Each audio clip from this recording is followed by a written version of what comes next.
Olá, seguimos com os estudos de Jesus no livro de Mateus, no capítulo 10, a partir do verso 34, vamos até o verso 36. Mateus, capítulo 10, versos 34 ao 36. Jesus fala o seguinte: Não penseis que vim trazer paz à terra.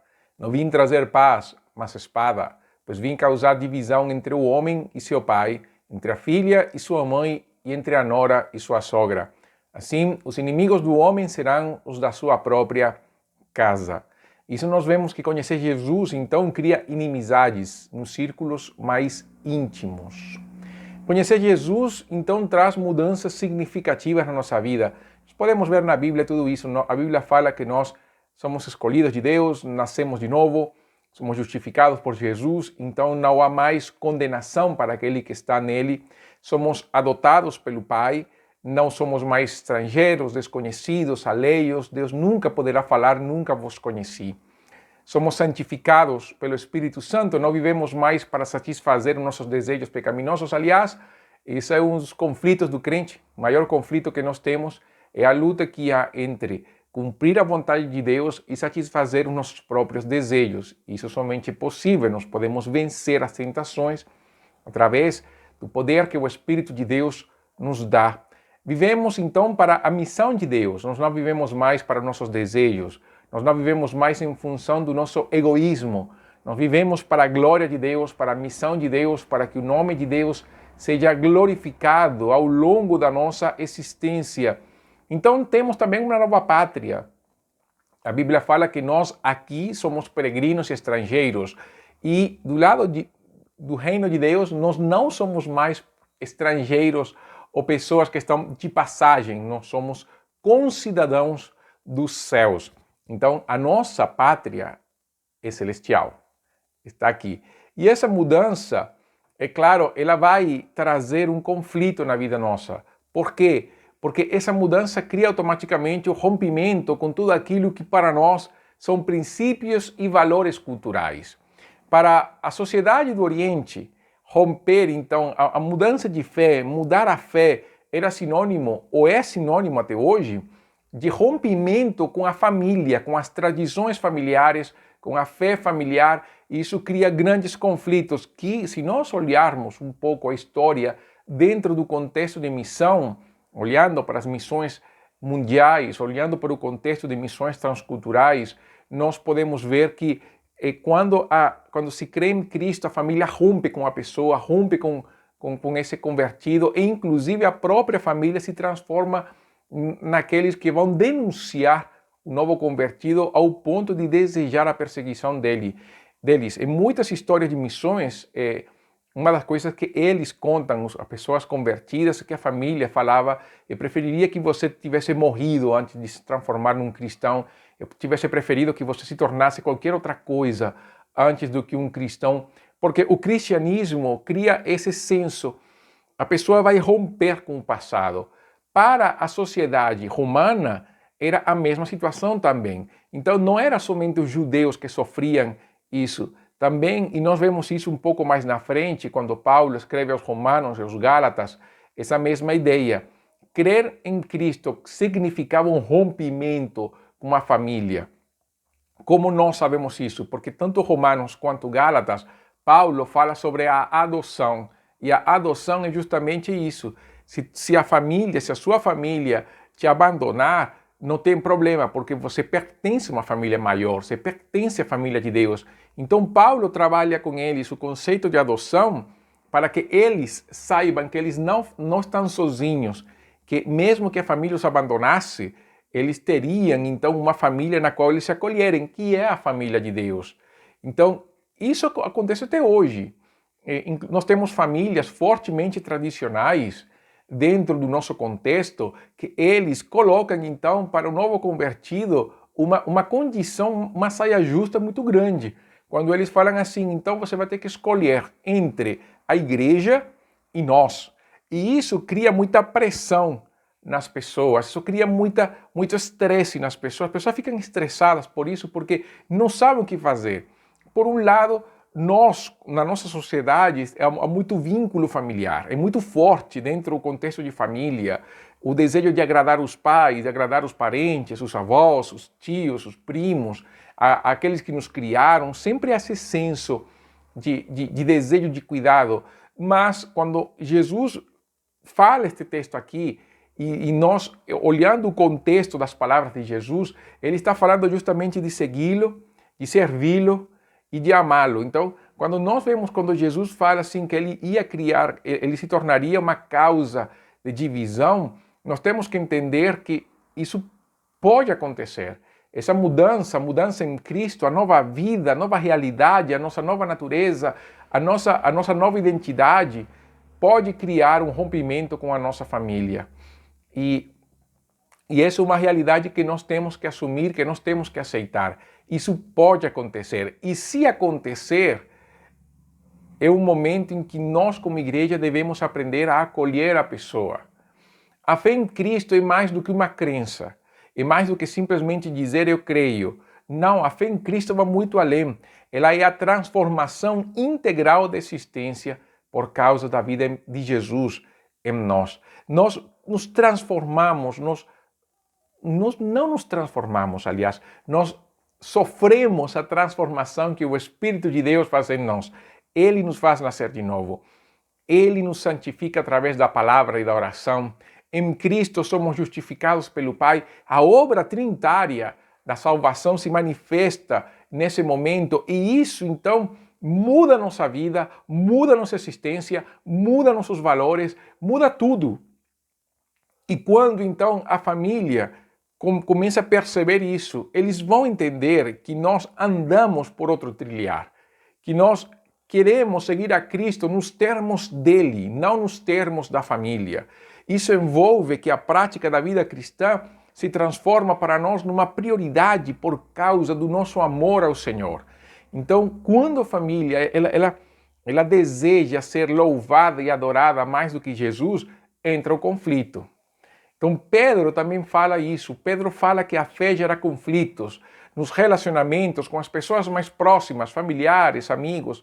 Jesus trabalha o contexto de família, mas Pedro vai um pouco além. Pedro fala na primeira carta de Pedro, no segundo capítulo, nos versos 11 e 12, fala que, amados, exorto-vos como peregrinos e forasteiros que sois, a vos absterdes das paixões carnais que fazem guerra contra a alma, mantendo exemplar o vosso procedimento no meio dos gentios, para que naquilo que falam contra vós outros como de malfeitores, observando-vos em vossas boas obras, glorifiquem a Deus no dia da vossa visitação. Então veja como Pedro, aliás, vai falar que nós precisamos ter um comportamento exemplar, mesmo que as pessoas, então, nos acusem de malfeitores, mas justamente a ideia de Pedro era que nós tenhamos essa acusação como algo certo, que as pessoas nos acusem, mas que na verdade a nossa vida seja diferente, seja contrária a essa acusação. Mais na frente, na mesma carta, no capítulo 4, nos primeiros 5 versos do capítulo 4, Pedro continua dizendo: ora, tendo Cristo sofrido na carne, armai-vos também vós do mesmo pensamento, pois aquele que sofreu na carne deixou o pecado, para que no tempo que vos resta na carne, já não vivais de acordo com as paixões dos homens, mas segundo a vontade de Deus, porque basta o tempo decorrido para terdes executado a vontade dos gentios, tendo andado em dissoluções, concupiscências, borracheiras, orgias, bebedices e em detestáveis idolatrias. Por isso, difamando-vos, estranham que não concorrais com eles ao mesmo excesso de devassidão, os quais hão de prestar contas àquele que é competente para julgar vivos e mortos. Percebe o que Pedro está dizendo? Percebe o contexto de Jesus também? A família mantém seus padrões, sistemas e culturas. E eles vão querer que o crente continue sendo crente, mantendo os mesmos sistemas, padrões e culturas da família. É mais ou menos o que Faraó queria negociar com Moisés. O povo poderia louvar a Deus, mas mantendo os animais, mantendo a família, mantendo tudo dentro do Egito. E Moisés fala, não podemos, não dá como fazer isso. Nós não podemos servir a Deus e ao mesmo tempo manter nossas propriedades no Egito. A família vai querer fazer isso, os amigos vão querer fazer isso, a sociedade vai querer fazer isso. Jesus fala da família, mas nós podemos abranger para um contexto de amizades, sociedade, influencer, todos aqueles que exercem uma forte influência sobre nós. E o Pedro está dizendo, a questão é que eles se estranham porque nós não seguimos os padrões deles. O mundo segue suas correntes, o mundo segue suas ideologias, suas filosofias, seu estilo de vida. Nós, como cristãos, não podemos comungar com isso. Nós não podemos simplesmente dizer, olha, você vai beber do cálice dos demônios, eu vou estar com você bebendo o cálice dos demônios e mesmo assim eu posso ir na igreja e louvar a Deus. Não dá.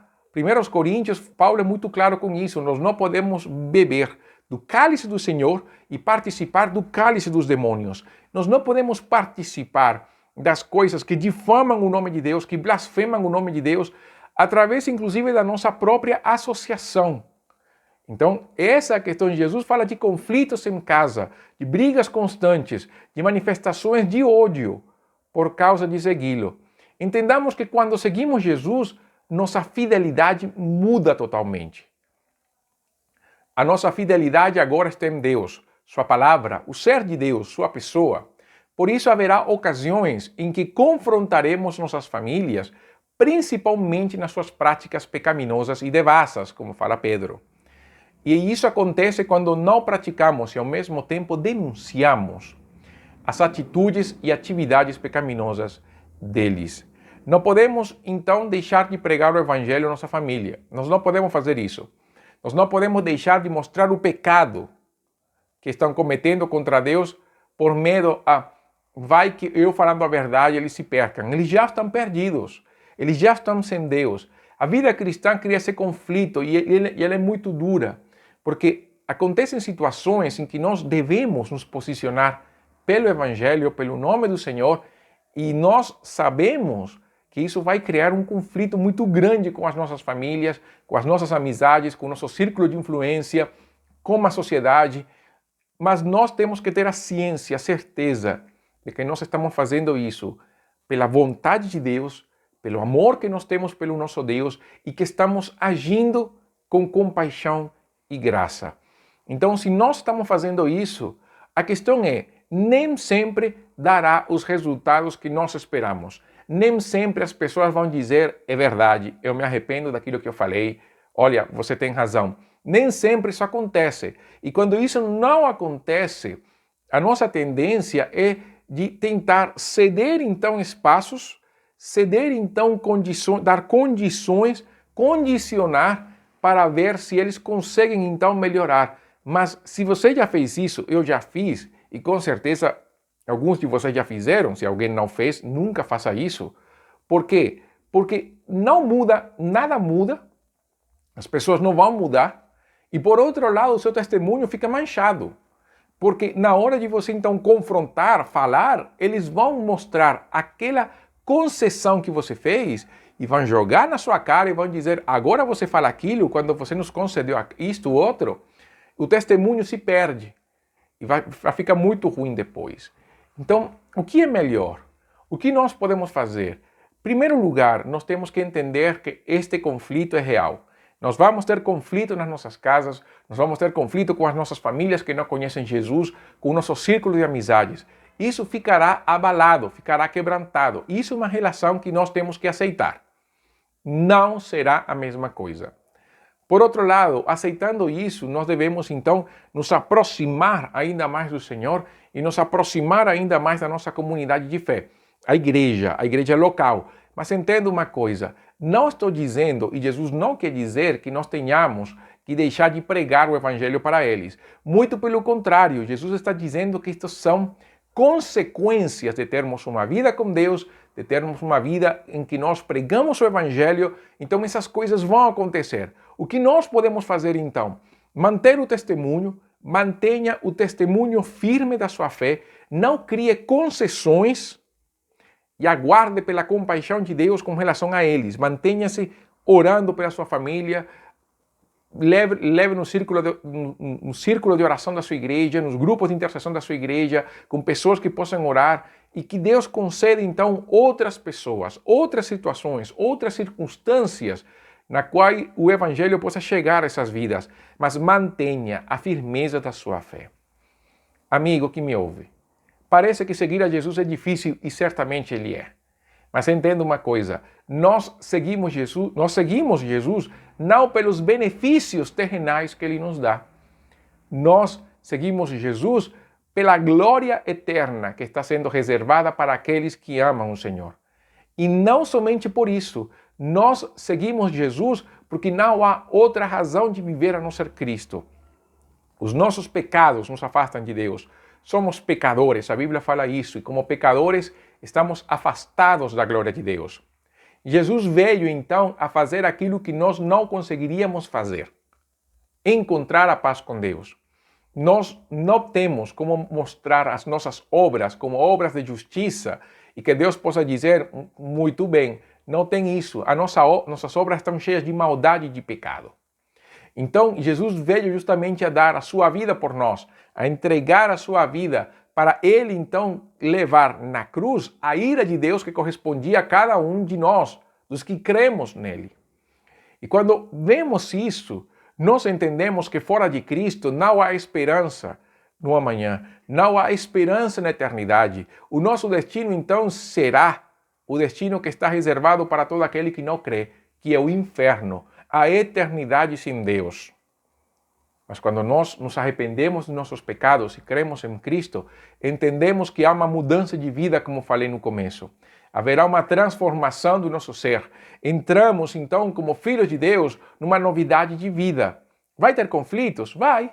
Mas Jesus falou e prometeu o seu Espírito para nos consolar e deu uma igreja para onde nós possamos, então, nos sentir acolhidos, amados e aceitos. Por isso que a igreja local existe, mesmo que nós estejamos hoje assistindo esta mensagem pela internet por causa das restrições que há. Mas há uma igreja que ama você. Nós somos a primeira igreja batista em Bicas, uma igreja que ama você. Mas busque a Cristo, entregue esse coração a Jesus. Eu quero orar por você que quer aceitar Jesus. Nesta hora, eu peço que feche seus olhos e repita comigo aqui. Senhor Jesus, eu quero entregar meu coração ao Senhor. Reconheço que sou um pecador e que preciso da graça de Deus na minha vida. Vem, Senhor, santifica e purifica o meu ser, porque eu quero ser um filho teu para a tua glória. Obrigado, Jesus, por morrer na cruz pelos meus pecados. Eu recebo a vida de Deus e eu quero que o Senhor me aceite como filho. Em Cristo Jesus. Amém. Você acha que esta pregação acabou aqui? Não, Senhor. A segunda parte desta mensagem virá logo a seguir. Que Deus te abençoe, que Deus te guarde e seguimos então nos estudos dos Evangelhos de Jesus. Até então.